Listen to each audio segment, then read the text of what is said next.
en moles por litro de una solución.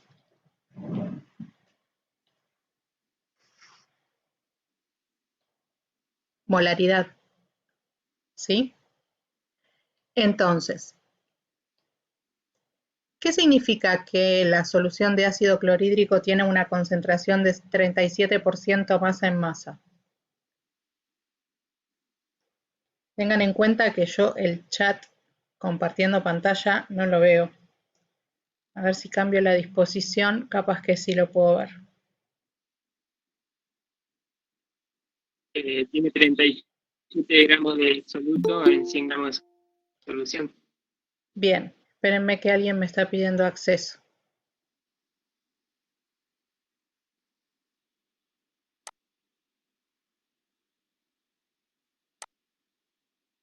Iván.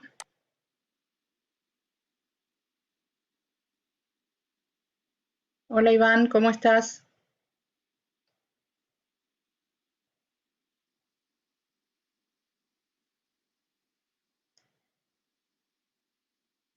Estamos trabajando en unos problemas, ¿sí, Iván? Gracias por sumarte hoy.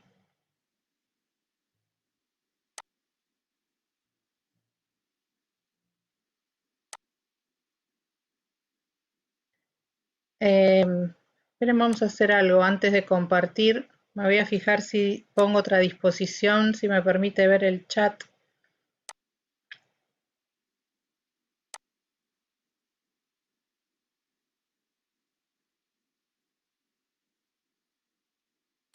A ver. Me parece que no.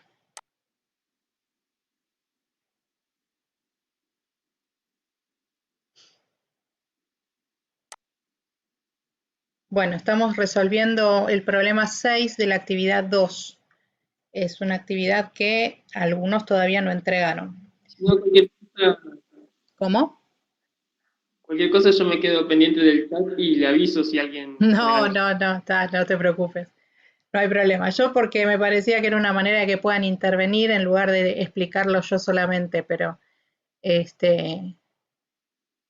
compartiendo la pantalla es difícil ver el chat si no tienen micrófono. Si tienen micrófono y pueden hablar, mejor.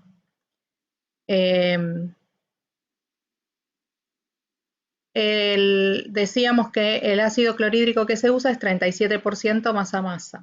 Que tenga esa concentración, 37% masa masa, significa que tenemos 37 gramos de soluto, que ¿cuál es el soluto en este caso? El cloruro de hidrógeno, ¿sí? Disuelto en 100 gramos de la solución. O sea, en realidad está disuelto en agua y la solución tiene una masa de 100 gramos. Nos pide que expresemos la concentración en molaridad. La molaridad es los moles de soluto que están disueltos en 1000 centímetros cúbicos de solución. Perdón, 1000. 1000 es un litro, ¿sí? Entonces, en principio lo que necesito es expresar esos 37 gramos de soluto en moles. ¿Cómo hago para expresar el soluto en moles? ¿Qué tengo que tener en cuenta? La masa de un mol de soluto. ¿Sí? El cloruro de hidrógeno, si nos remitimos a los datos de masa atómica que tenemos en la tabla periódica, vengamos acá, el hidrógeno tiene masa atómica 1, el cloro tiene masa atómica 35,5. Por lo tanto, la suma de las masas atómicas nos da 36,5 UMA. Esto significa que un mol de ácido clorhídrico de cloruro de hidrógeno son 36,5 gramos. Bien, por lo tanto, en la solución 37% masa sobre masa, prácticamente estaríamos teniendo un mol de soluto en 100 gramos de solución. El tema es que en masa-masa tenemos valores en gramos, pero en la molaridad tenemos un volumen de solución. Justamente para eso nos dan como dato en el problema la densidad de la solución.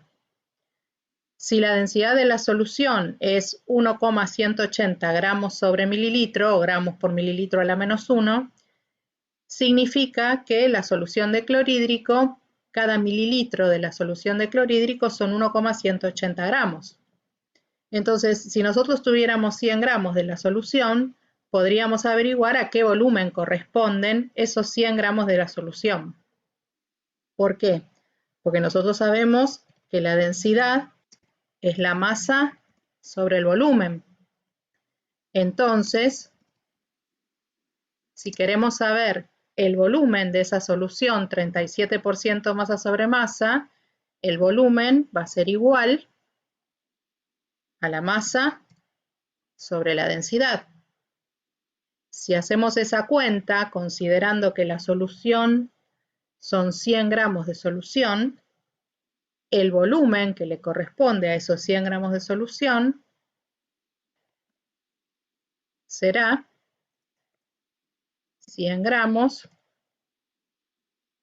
sobre 1,180 gramos mililitro a la menos 1. ¿Está bien?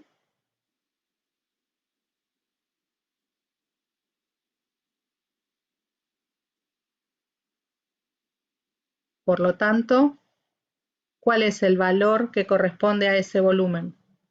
¿Alguien hizo los cálculos?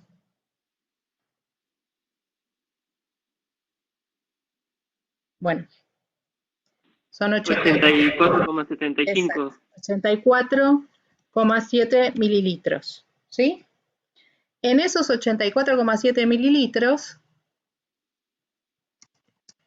en este volumen, hay 37 gramos del soluto.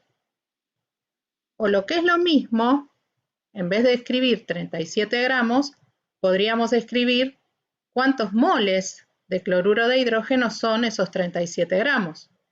Para eso tenemos que tener en cuenta esta masa, 36,5 gramos, que corresponde a un mol. Digamos que es casi un mol, ¿sí? En realidad, si hacemos bien la cuenta, corresponde a 1,01 mol del soluto. Entonces, esos moles de soluto, ¿en qué volumen de solución están? En 84,7 mililitros.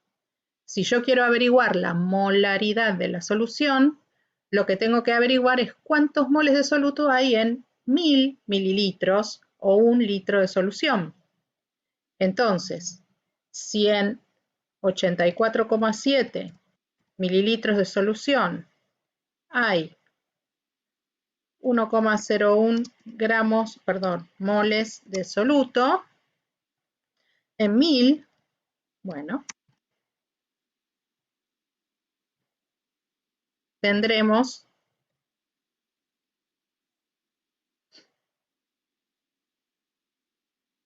12 moles de soluto. Por lo tanto, la solución, que es 37% masa sobre masa, es 12 molar. O sea, es una equivalencia, es la concentración de la solución expresada en otra unidad. ¿De acuerdo? Fíjense que para resolver esto en ningún momento usé la ecuación, porque por ahora el cálculo que me pide no es un cálculo estequiométrico. Es un cálculo que simplemente es convertir una concentración de una unidad en otra. Vamos con el B. En el B me pregunta cuál es el porcentaje de zinc que tiene la muestra. Ya me están avisando que el zinc que estoy usando no es puro. Por algo me están preguntando qué porcentaje de zinc tiene la muestra. Vamos a empezar por la ecuación. ¿Se acuerdan cuando vimos la otra clase de problemas de estequiometría que decíamos es muy importante primero considerar qué valores de masas me brinda la ecuación? ¿Qué valores son los que yo puedo sacar de la ecuación química que son mi referencia? Para eso voy a necesitar, en este caso, la relación entre el zinc y el ácido clorhídrico o cloruro de hidrógeno acuoso que reacciona. Entonces, vamos a volver a la tabla periódica para buscar valores. La masa atómica del zinc es 65,5. Vamos a redondearlo a un decimal. Y ya vimos hace un ratito que el cloruro de hidrógeno eran 36,5 gramos por mol. Entonces, miren la ecuación. La relación estequiométrica es que un mol de zinc reacciona con 2 moles de cloruro de hidrógeno. Un mol de zinc reacciona con 2 moles de cloruro de hidrógeno. Eso es lo que yo sé de la ecuación. Que es lo mismo que decir que 63,5 gramos de zinc puro reaccionan con ¿cuánto cloruro de hidrógeno? El doble de 36,5 gramos, porque son 2 moles. Entonces son 73 gramos de cloruro de hidrógeno en solución. Esa es la relación estequiométrica. El problema dice que se ponen a reaccionar 50 gramos de zinc con 126 mililitros de ácido. ¿Cuál de los dos datos es certero? La cantidad de ácido. ¿Por qué? Porque de los 50 gramos de zinc que estamos poniendo a reaccionar, no necesariamente va a reaccionar todo porque me está anticipando que el zinc no es puro. Entonces, vamos a considerar la cantidad, el volumen de ácido que se está utilizando. Para eso vamos a tener en cuenta lo que recién calculamos. Nosotros dijimos recién que la solución de ácido es 12 molar. Eso significa que cada litro de solución tiene 12 moles de ácido clorhídrico, de cloruro de hidrógeno disuelto.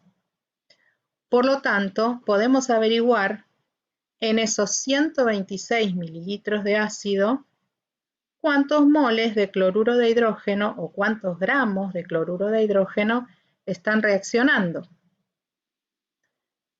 ¿Se entiende por ahora?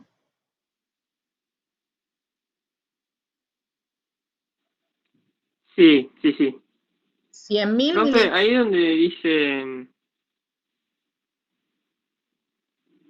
Dime. sí, se me escucha un poco con delay, tengo mal el wifi. Sí. Donde dice 63,5 no es 65,3 en realidad, gramos de zinc. Sí, perdón. 65,3. Tenés razón. Ok. Entonces, 100.000 mililitros de la solución de ácido. Hay 12 moles de soluto. Nosotros estamos usando, según dice el problema, 126 mililitros de ácido. Por lo tanto, ¿cuántos moles de soluto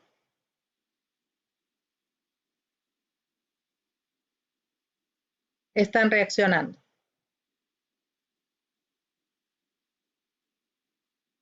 Según mis cálculos, 1,5 aproximadamente moles de soluto. ¿Me sirve tenerlo en moles? Lo puedo dejar en moles o lo puedo pasar a gramos y hacer una relación de gramos con los valores de la ecuación. Recuerden que de la ecuación nosotros sacamos valores en moles y en gramos y esos valores para cada sustancia son equivalentes.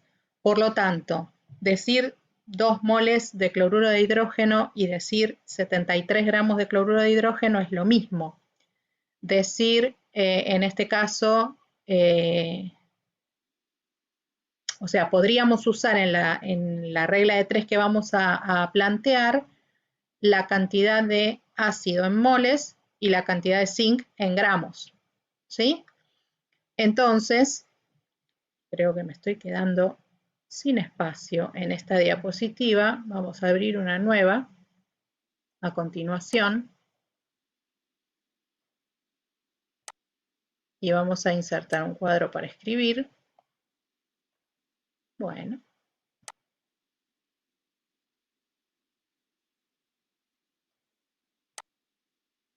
Epa, ¿qué pasó?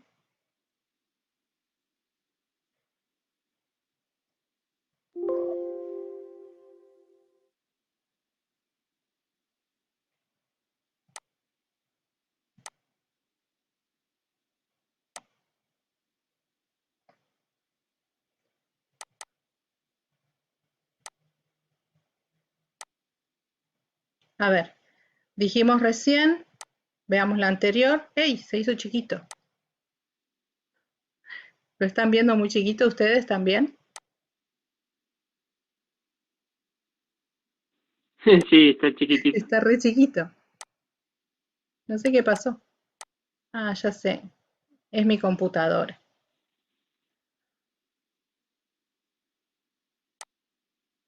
En esta. Veamos ahora. Es todo tan terrible esto. Creo que me voy a tener que comprar un pizarrón y con eso voy a salir ganando. A ver, según la anterior, Es re dijimos, práctico. es más práctico, sí, la verdad que sí. Tenemos que la cantidad de ácido que reacciona es 1,5 moles, ¿sí? Y la cantidad de zinc que se pone a reaccionar son 50 gramos, pero no sabemos si tiene suficiente pureza. Entonces,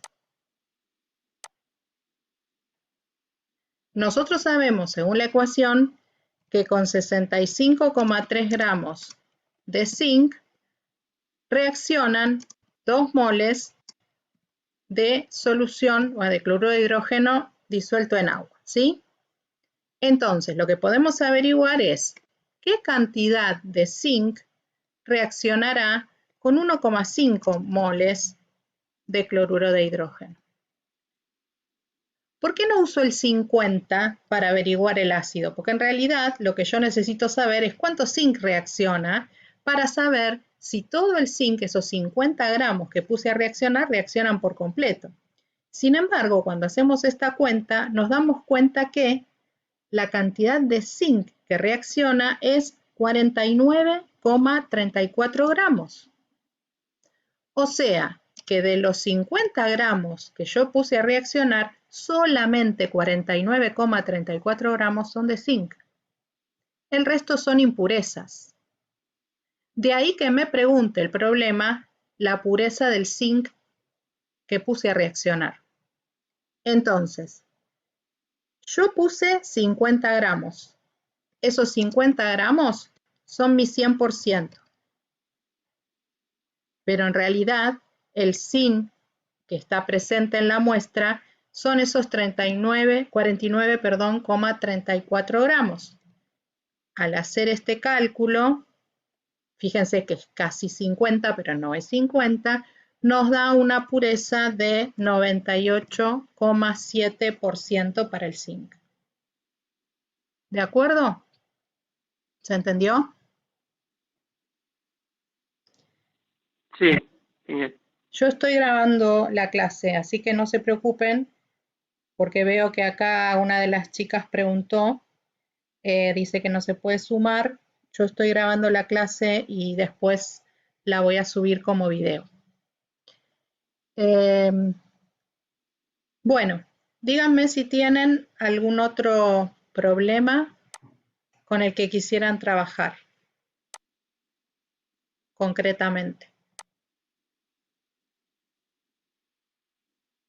Iván, ¿alguno que quieras Proponer. En el chat creo que Ahí lo está, dejé. dice que le falta plantear el 8 y en el 4 le da otro número. Sí, en el 4 te va a dar otro número porque yo le comentaba a Leandro que él también me lo consultó, el porcentaje en el 4 es el 75%, porque fue un error de cuenta mío. Yo puse la respuesta en función de mis cuentas y me equivoqué en la cuenta. Así que el planteo estaba bien, pero era un error de cálculo.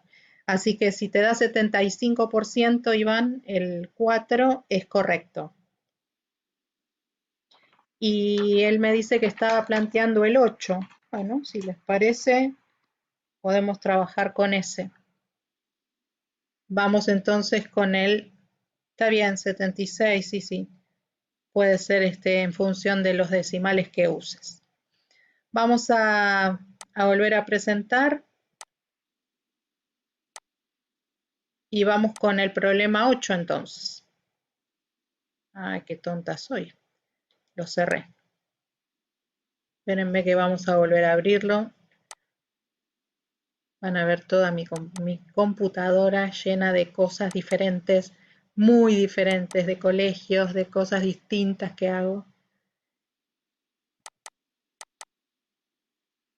Ahí vamos. Problema 8 entonces. 7, 8. A ver. Dice que se disuelven 2 gramos de una mezcla de nitrato de potasio y cloruro de potasio con 25 mililitros de agua. O sea, los 2 gramos contienen algo de nitrato de potasio y algo de cloruro de potasio. A continuación, se añaden 100 mililitros más de una solución de nitrato de plata 0,5 molar. Bien. Fíjense que según la ecuación que está planteada debajo, el nitrato de plata que se agrega reacciona con el cloruro de potasio de la solución. Es decir, en la solución tenemos cloruro de potasio disuelto en agua y nitrato de potasio disuelto en agua. El tema es que no sabemos cuánto, qué cantidad de cada uno está en esa solución. Sabemos que la suma de los dos son 2 gramos. Entonces, una vez que termina la reacción, se obtienen 0,958 gramos de un precipitado. Cuando dice precipitado se refiere a la sustancia, el producto sólido que se forma en esa solución, en esa reacción, que es el cloruro de plata. Entonces me pregunta qué porcentaje en masa de la mezcla original era nitrato de potasio, es decir, la que no reacciona. Es como un problema donde hay que empezar de atrás para adelante. ¿Sí? Bien. Acá necesitamos valores en gramos a partir de la ecuación. La ecuación está balanceada. Fíjense que las cantidades de cada uno de los elementos son iguales. Vamos a anotar, para empezar, los valores en gramos que reaccionan de nitrato de plata y de cloruro de potasio para formar el cloruro de plata.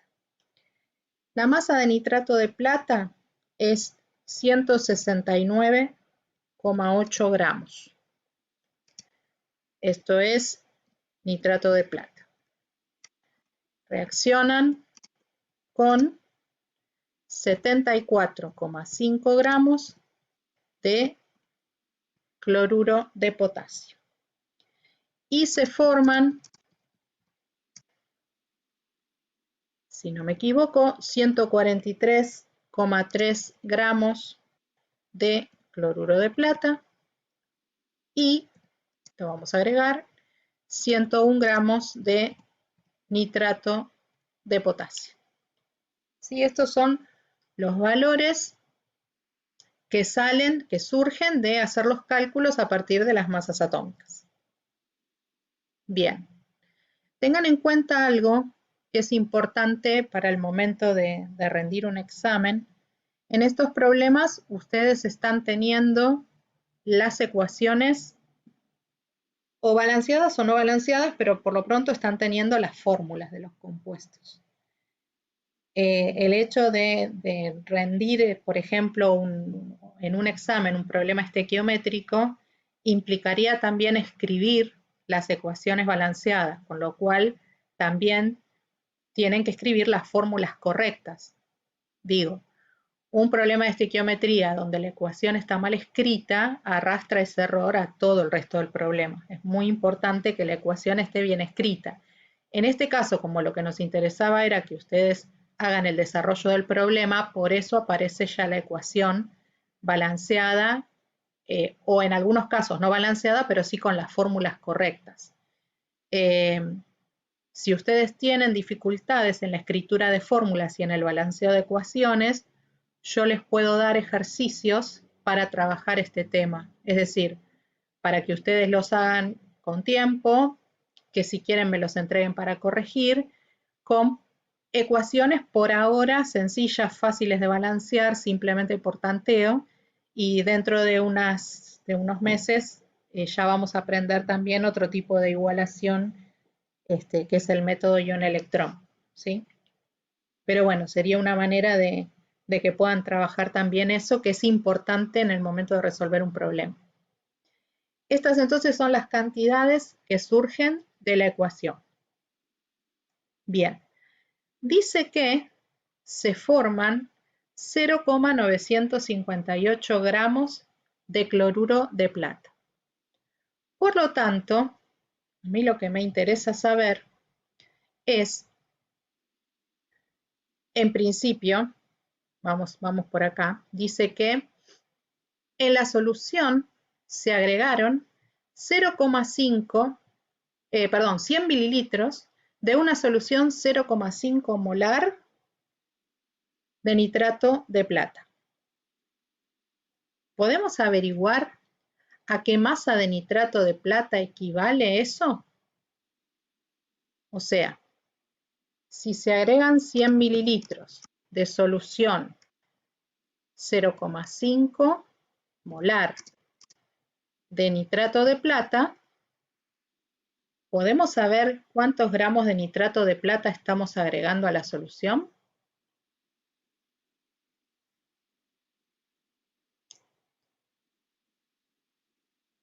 Sí. Sabemos que en 1000 mililitros, o 1 litro de esa solución, ahí en el chat contestan 8,5. Sí, hay 0,5 moles de nitrato de plata. Esos 0,5 moles de nitrato de plata equivalen a ¿cuántos gramos?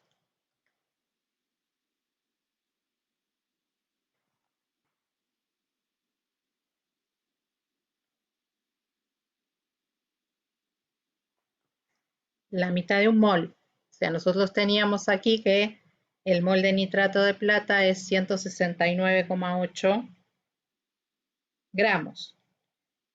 Entonces, 84, casi 85, 84,9 gramos son los 0,5 moles. Pero en realidad nosotros no estamos agregando 1000 mililitros, estamos agregando 100 mililitros de esa solución. Por lo tanto, estamos agregando 8,49 gramos de nitrato de plata. ¿De acuerdo? Esa cantidad de nitrato de plata que agregamos es la que reacciona con el cloruro de potasio para formar el cloruro de plata. ¿Sí? Bien. A partir de 169,8 gramos de nitrato de plata, nosotros esperaríamos obtener 143,3 gramos de cloruro de plata. ¿Sí? Pero según nos dice el problema, estamos obteniendo 0,958 gramos de cloruro de plata. Por lo tanto, podemos averiguar cuánto nitrato de plata reaccionó. Esa cantidad de nitrato de plata que reaccionó son 1,135 gramos. Esa es la cantidad de nitrato de plata que reacciona para formar esa cantidad de cloruro de plata. O sea, en ningún momento nos están diciendo que todo el nitrato de plata agregado va a reaccionar. ¿Sí? Dice que se añadió o que se agregó, pero nada más. Bien. Sigamos entonces.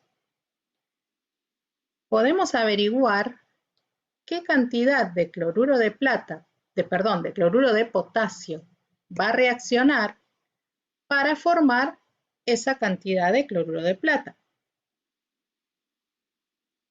Nosotros sabemos que con 169,8 gramos de nitrato de plata reaccionan 74,5 gramos de cloruro de potasio. Sin embargo, según lo que calculamos recién, 1,135 gramos de nitrato de plata son los que reaccionan. Por lo tanto, la cantidad de cloruro de plata que reacciona es 0,5 gramos.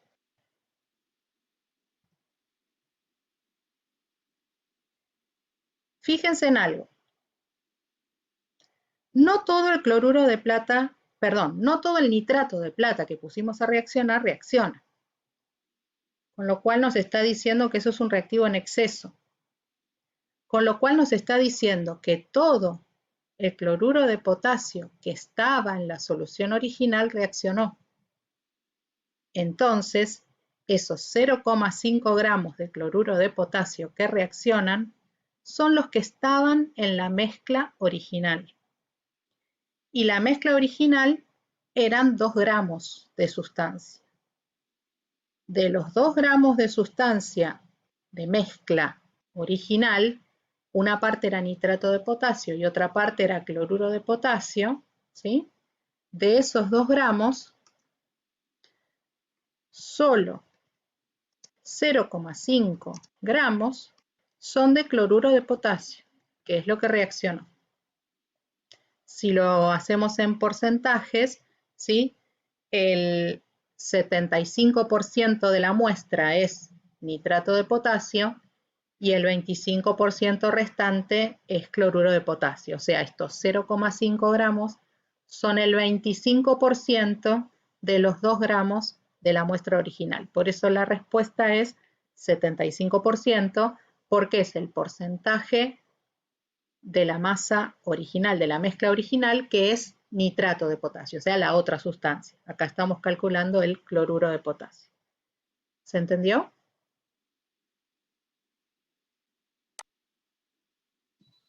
Sí, profe. Ok.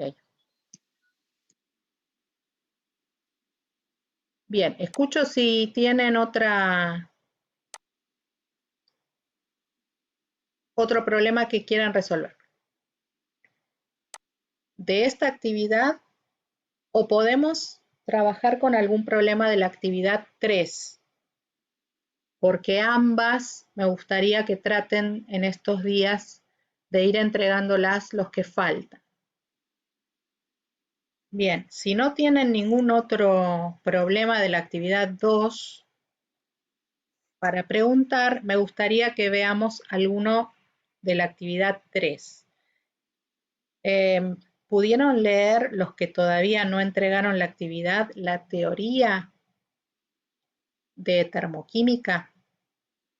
O sea, de termoquímica ustedes tienen una clase publicada en el aula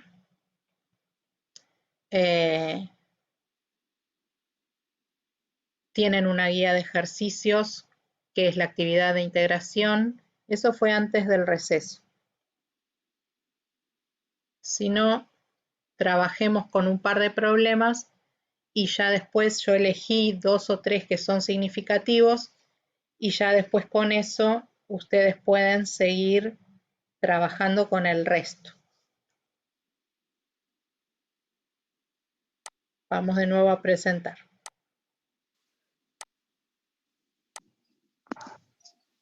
De mi parte, yo leí la guía y estoy por el ejercicio recién, porque me atrasé. Pero en la parte, o sea, de lo que recién dio, el único problema que tuve fue en este problema, el 8, así que lo resolvió y ya me saqué la duda. Buenísimo, me alegro mucho. Igual me gustaría ver un problema de Ocemosto, el último trabajo que tenemos que entregar, obviamente. De la actividad 3, ok. Bueno, a ver, la unidad que corresponde a la actividad 3 es la unidad de termoquímica.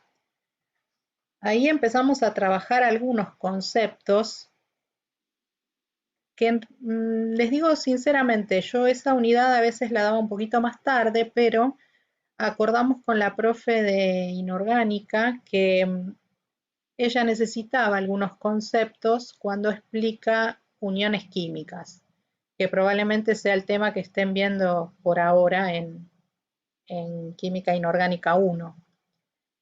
Estoy pensando que podríamos revisar el aula.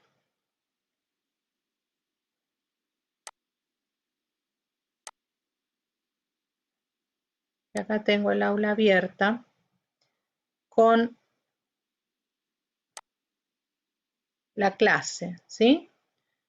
Ustedes tienen una clase donde se desarrollan los conceptos de energía, calor y trabajo. ¿Por qué se llama termoquímica? Porque en realidad lo que estamos viendo con estos contenidos es la relación que hay entre la cantidad de calor que una reacción química puede o bien generar y ceder o bien absorber del entorno. Por eso lo damos ahora. Más adelante vamos a ver otra unidad de termodinámica, pero en este momento nos referimos exclusivamente a esto, es muy cortito. Los conceptos de energía como capacidad de realizar un trabajo, el trabajo que es una energía utilizada para, en este caso, la mayoría de los casos que vimos son trabajos relacionados con movilizar un objeto.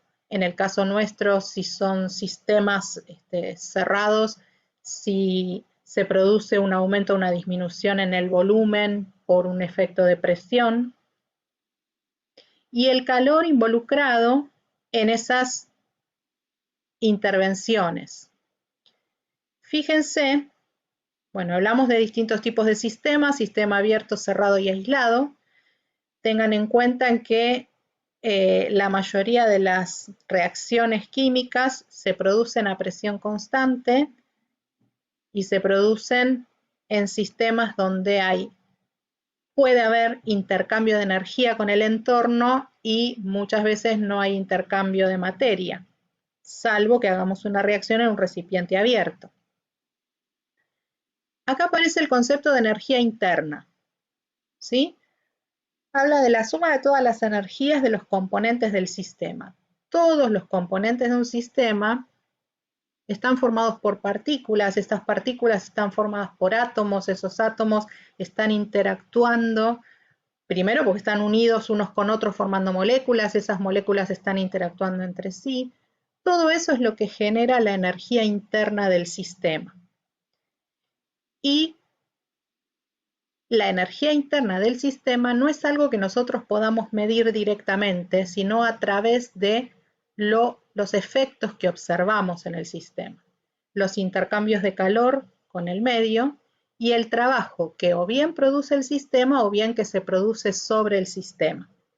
Acá tienen el caso típico de un sistema cerrado con un émbolo móvil, donde el volumen se puede modificar. el sistema está, digamos, afectado a la presión atmosférica externa, y una modificación en el volumen del sistema puede generar que el sistema cambie su volumen y por lo tanto genere un trabajo. No sé si habrán usado yo les di, pero ese se los di para gases, pero bueno, ahí también se puede ver cómo se modifica el volumen de un sistema en función de lo que pasa con las partículas. ¿Sí? Ese simulador de la página de la Universidad de Colorado. Bien, las reacciones químicas, como dijimos recién, pueden o bien liberar o absorber calor del entorno. Cuando se produce una reacción química, en realidad lo que ocurre es que las partículas chocan entre sí, se rompen enlaces, esos enlaces tienen una energía llamada energía de enlace, y luego se forman nuevos enlaces para formar los productos. Según la diferencia de energía que haya entre la energía de reactivos y productos, esa diferencia puede ser o bien energía de más que se libera al entorno, o bien energía que fue necesario absorber del entorno para que la reacción se produzca. Y ahí aparecen los dos conceptos de reacción endotérmica y exotérmica. O sea, tiene que ver que sea la reacción endotérmica o exotérmica con la cantidad de calor involucrada en la reacción. Esa cantidad de calor involucrada en una reacción se suele llamar entalpía. Entalpía. ¿Por qué se llama entalpía? Porque es una cantidad de calor intercambiada a presión constante. Vamos a hablar de entalpía de reacción, entalpía de formación, entalpía de combustión, depende el tipo de reacción que se trate. Bueno, esto un poco como para introducir antes de trabajar con alguno de los problemas. A ver, yo tenía acá elegido, por ejemplo, el problema número 2. Problema número 2 nos pide que calculemos la variación de energía interna y que determinemos si un proceso o alguno de estos tres procesos, si son endotérmicos o si son exotérmicos. Teniendo en cuenta que la energía interna se define como la suma del calor intercambiado por más el trabajo producido o recibido por el sistema, y teniendo en cuenta además una convención de signos, eso hay que tenerlo en cuenta también, porque justamente con esa convención de signos es como nosotros vemos los valores que aparecen planteados. O sea, por ejemplo, para el ejercicio A, de este ejercicio 2, de este problema 2, dice que el calor intercambiado es 0,763 kJ. ¿Qué significa que ese valor de Q sea positivo en función de la convención de signos?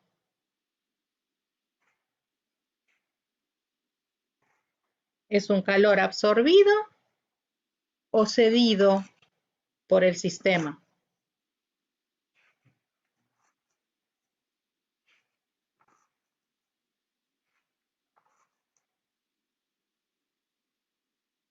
¿Se acuerdan cuál es la convención de signos? Lo tenemos acá en la clase. Busquémoslo. Q es positivo si el sistema absorbe calor y es negativo si el sistema cede calor al entorno. Bien, en este caso tenemos un valor de Q positivo. Significa que el sistema está absorbiendo calor. Si el sistema absorbe calor, entonces el proceso será endotérmico. ¿De acuerdo? Por otro lado, el trabajo es positivo si el sistema recibe un trabajo del entorno. Supongamos el caso que acá está dibujado de este émbolo móvil. Si yo me apoyo sobre el émbolo y comprimo ese sistema, yo estoy haciendo un trabajo sobre el sistema. El sistema recibe un trabajo del entorno, en ese caso el trabajo es positivo. y es negativo si el que hace el trabajo es el sistema. Si el sistema se expande contra la presión atmosférica, ese trabajo será positivo. ¿Está bien? Hay una regla así medio, que dice que todo lo que entra es positivo y todo lo que sale es negativo. Bueno, es como para recordar esto, nada más, para recordarlo. No sé si para enseñarlo tan así, pero a veces una regla así nos sirve. Entonces, en este caso tendríamos un calor positivo y un trabajo negativo. Si hacemos el cálculo de la variación de energía interna, la variación de energía interna nos da un valor negativo. ¿Sí? O sea, es hacer la cuenta. 0,763 por 10 al cubo joule menos 840 joule. Fíjense que las unidades son distintas, tendrían que hacer una conversión porque es una suma y tienen que tener la misma unidad. Eso me da un resultado y ese resultado no, va a dar positivo, perdón. Sí, porque es 0,763 por 10 al cubo da 763. Ah, no, está bien, da negativo. En ese caso, entonces, la variación de energía interna será negativa, pero lo que me está preguntando es si el proceso es endotérmico o exotérmico, y ahí en lo que me fijo es en el signo de Q. De la misma manera, haciendo la misma lógica, pueden resolver el punto B y el punto C para poder responder en cada caso.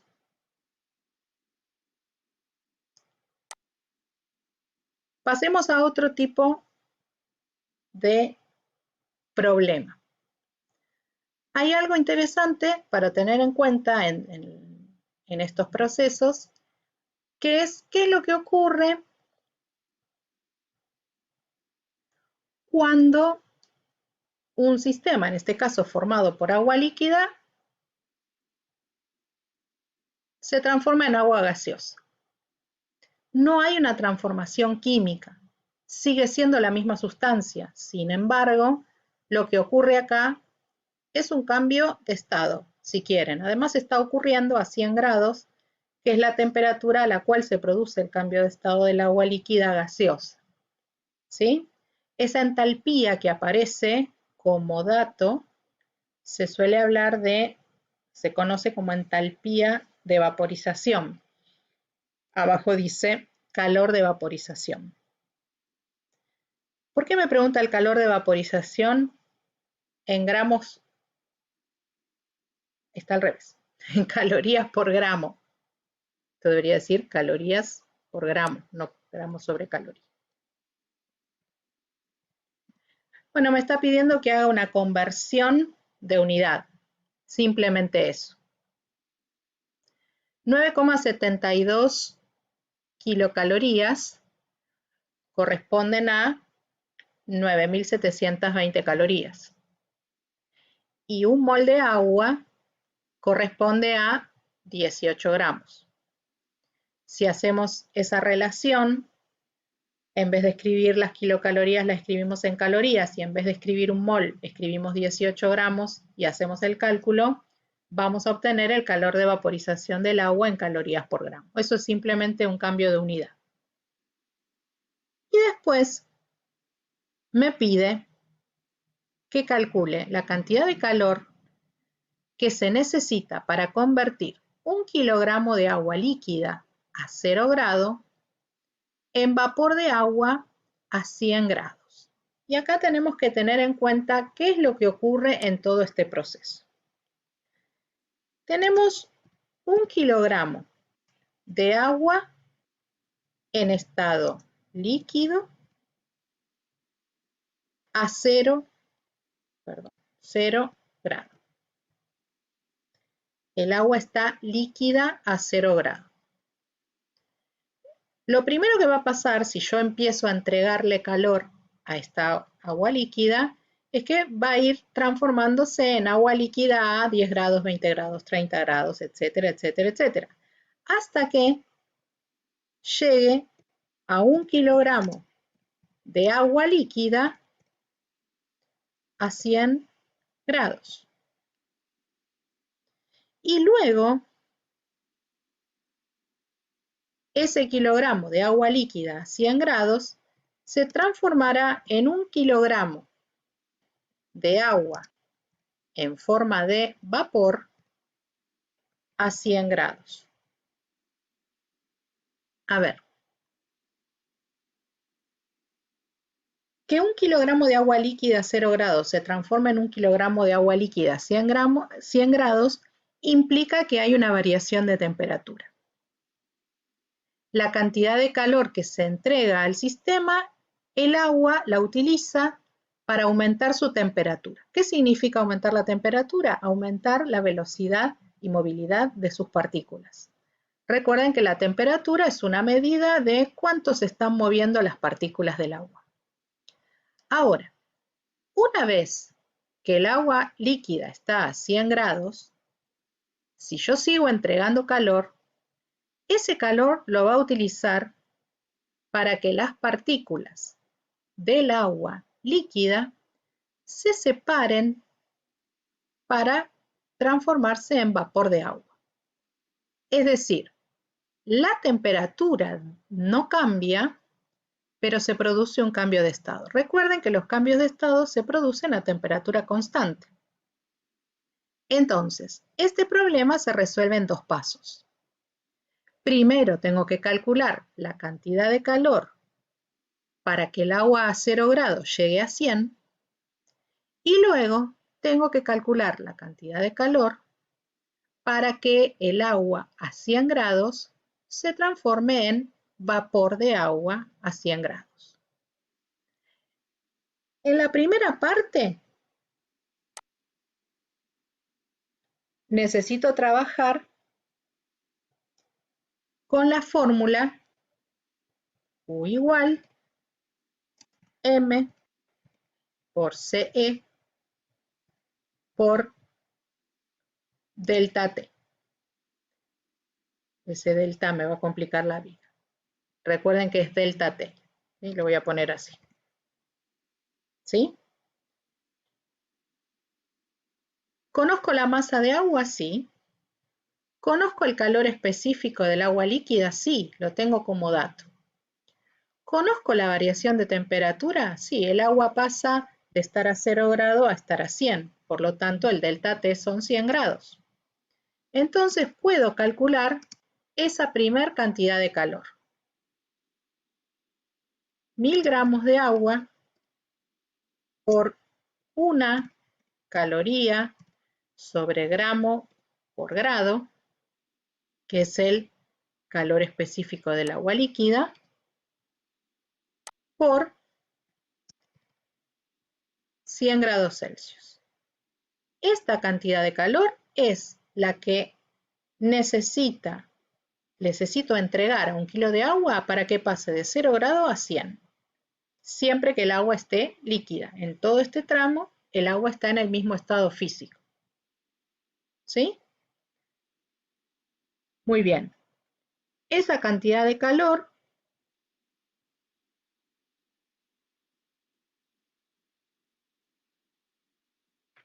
este es el problema 4. Esperen porque tengo todos los cálculos hechos, así no necesito hacer otra cosa.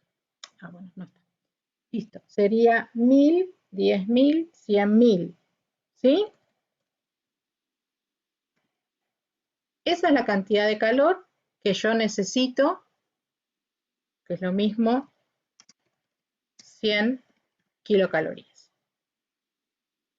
Ahora, una vez que el agua está a 100 grados, para pasar a ser vapor de agua a 100 grados, no puedo aplicar esta misma expresión. ¿Por qué? Porque acá no tengo variación de temperatura. La temperatura es constante. Entonces, simplemente tengo que usar el calor de vaporización del agua. Según calculamos hace un rato, el calor de vaporización del agua es 540 calorías por gramo. O sea, que si nosotros necesitamos que sean 1000 gramos de agua, los que pasen a vapor de agua, necesitaremos entregar al sistema 540 kilocalorías. Por eso el resultado del punto B es 640 kilocalorías, porque es la suma de ambos calores. Primero para que el agua pase de 0 a 100 y luego para que el agua líquida se transforme en vapor de agua. Este sería un típico problema de este tema. Y veamos otro más, antes de que se me queden dormidos. Están ahí, ¿no? Díganme que sí. Sí, estamos acá. Ok. Sí, yo tengo el wifi re mal, pero sí, acá no. Está bien. Bien. Hay algo que está explicado en la clase que es la relación que hay o de qué forma yo puedo averiguar la entalpía de una reacción conociendo las entalpías de otras reacciones. A ver, hay una ley que es la ley de Hess, que me dice que la cantidad de calor final involucrada en un cambio químico es independiente del tipo de las etapas por las cuales tenga que pasar ese cambio para poder producirse. A veces pasa que hay reacciones químicas que en el laboratorio son muy difíciles de hacer. Y por lo tanto, si yo necesito el calor involucrado en esas reacciones, me conviene más calcularlo a partir de reacciones cuyas entalpías son conocidas. Hay tablas en las cuales aparecen, por ejemplo, entalpías de formación de compuestos. Ustedes van a ver que cuando se dan los datos de entalpía, se habla de entalpía estándar de formación. Y eso establece que se producen a una determinada temperatura y presión, que es una atmósfera y 25 grados. Entonces, cuando vean que la entalpía tiene un cerito, en este caso estos ceritos acá se quedaron horribles como ceros grandes, pero son ceritos chiquititos, corresponde a valores estándar. ¿Qué es lo que tengo que tener en cuenta? Que si quiero calcular la entalpía estándar de una reacción, voy a usar entalpías estándar de reacciones conocidas. Y no puedo mezclar entalpías que no estén determinadas en las mismas condiciones. O sea, o uso todas estándar o uso todas en otras condiciones. Después vamos a ver en algún momento que es posible calcular valores de entalpía en condiciones no estándar. Por ahora nos quedamos solo con este caso. Acá me pide que calcule, problema 13, el calor molar de formación del metano. Hablar de calor de formación de un compuesto significa el calor involucrado en la reacción para generar un compuesto a partir de sus elementos. Es decir, que en este caso el calor de formación del metano sería la reacción entre carbono sólido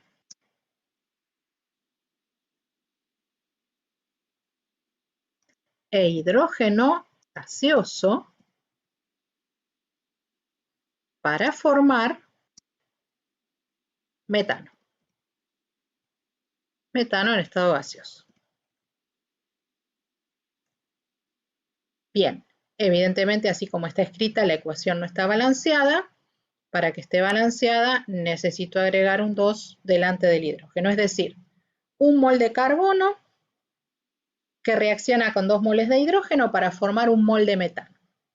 Me pide calcular el calor molar de formación del metano gaseoso. Esta es la entalpía que yo quiero averiguar. Voy a hacer algo que no soporto no poner el delta. Esto es lo que yo quiero averiguar. Bien. Y me da como dato entalpías de otras reacciones. La combustión de metano, metano con oxígeno para formar dióxido de carbono y agua, la formación de dióxido de carbono y la formación del agua. Entonces, lo que yo puedo hacer es jugar con las ecuaciones. ¿En cuál de las ecuaciones anteriores que me dan como dato está el metano? En la primera. Pero el metano está como reactivo, no como producto. Yo lo necesito como producto de la reacción. Entonces, lo que voy a hacer es plantear la ecuación inversa a la que está planteada como dato, y el valor de la entalpía va a ser el mismo, pero de signo contrario. Entonces, la reacción entre, esto va a ser muy difícil de escribir acá, pero vamos a intentarlo. Dióxido de carbono gaseoso y 2 moles de agua líquida para formar 1 mol de metano gaseoso y 2 moles de oxígeno gaseoso. Digamos, la reacción inversa a la combustión.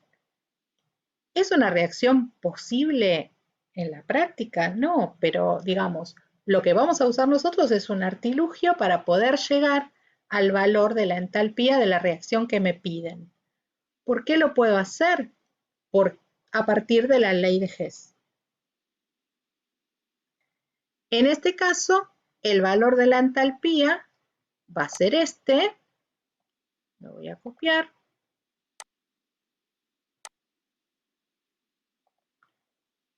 Pero ¿qué le voy a cambiar? Primero voy a sacar este paréntesis. Y además le voy a cambiar el signo. En este caso va a ser positivo, la reacción inversa. ¿Por qué la escribí al revés? Porque el metano está en los productos y yo necesito que el metano esté en los productos. Porque lo que voy a hacer después es una sumatoria de ecuaciones.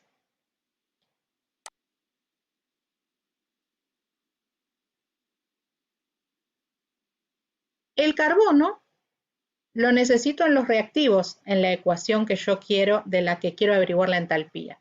Y justamente esta ecuación, tal como está, tiene el carbono en los reactivos. Por lo tanto, la voy a pegar igualita a como está escrita. El carbono en los reactivos, igual que en la reacción que yo necesito. El metano en los productos, igual a la reacción que yo necesito. Y luego necesito también el hidrógeno en los reactivos. Y en esta ecuación tengo el hidrógeno en los reactivos. Entonces la voy a copiar abajo. Bien. Tengo las 3 ecuaciones con las entalpías correspondientes. Ahora, mi pregunta. Así como están, si yo sumo estas ecuaciones, como sumarían en matemática miembro a miembro, reactivos con reactivos, productos con productos, ¿llego a la misma ecuación que tengo arriba? A ver, acá tenemos 1 mol de carbono. Es en el único lugar de todas estas ecuaciones que hay carbono. Y es lo que necesito acá. Genial. 2 moles de hidrógeno. Fíjense, acá tengo hidrógeno, pero no 2 moles, solo 1. Para poder tener los 2 moles de hidrógeno que necesito, voy a multiplicar por 2 toda esta ecuación, la última. Y al hacer eso, lo que voy a hacer es modificar los coeficientes, o sea, duplico las cantidades de moles que reaccionan, que termina siendo exactamente igual a esta relación que tengo ahora, porque al multiplicar todo por 2, la relación sigue siendo la misma. Entonces, voy a poner un 2 delante del hidrógeno. En el oxígeno, al multiplicar por 2, va a quedar un solo mol. Y un 2 delante del agua. ¿De acuerdo? Entonces, fíjense, hay 2 moles de agua en los reactivos y 2 moles de agua en los productos. Quiere decir que los puedo A ver, cancelar, algo así.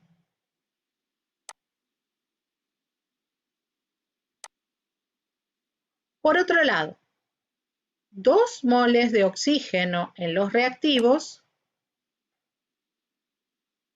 este y este, y 2 moles de oxígeno en los productos.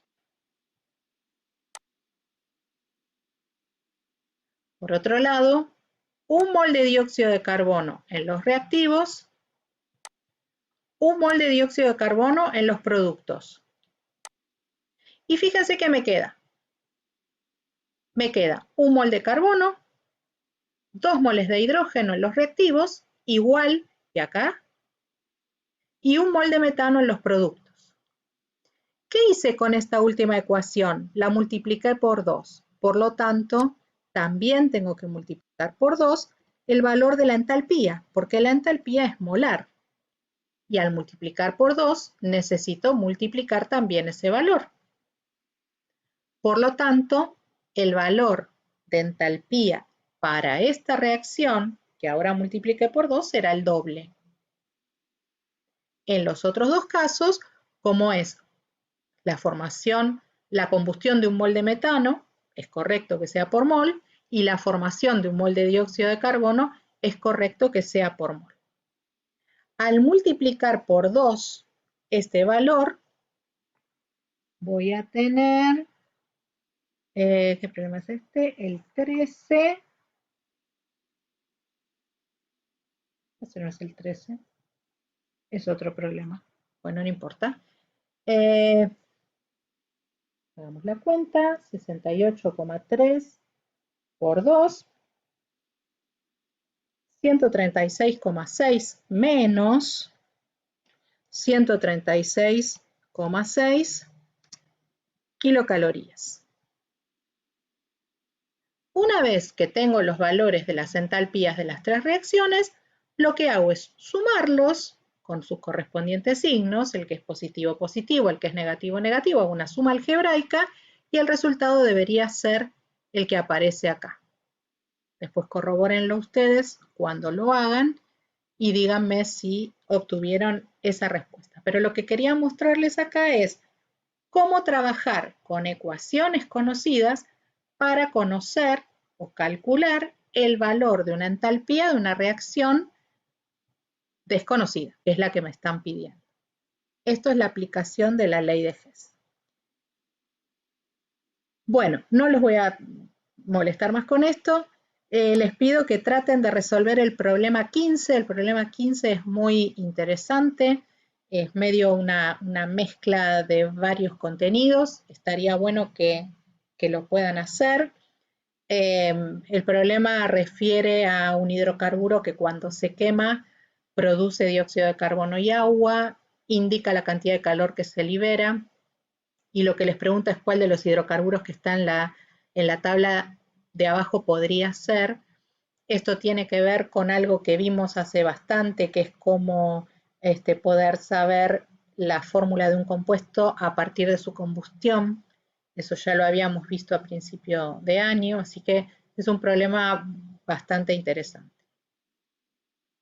Cualquier duda, cualquier problema que tengan con cualquiera de estos ejercicios, me consultan y de esa manera la intención, chicos, sería que ustedes puedan entregar estas 2 actividades la semana que viene. Tengan en cuenta que el lunes es feriado, el lunes no vamos a tener clase y yo pretendo, si es posible, el miércoles hacer una clase sobre problemas de gases. Nosotros ya empezamos un tema, la primera parte de estado gaseoso, hay una cantidad de ejercicios para resolver y me gustaría que entonces el miércoles nos podamos reunir. Voy a consultar con la profesora Tarsi porque me gustaría que hagamos un encuentro de resolución de problemas como hacen ustedes en grupos en Zoom. Eso lo hacen en Zoom, ¿no es cierto?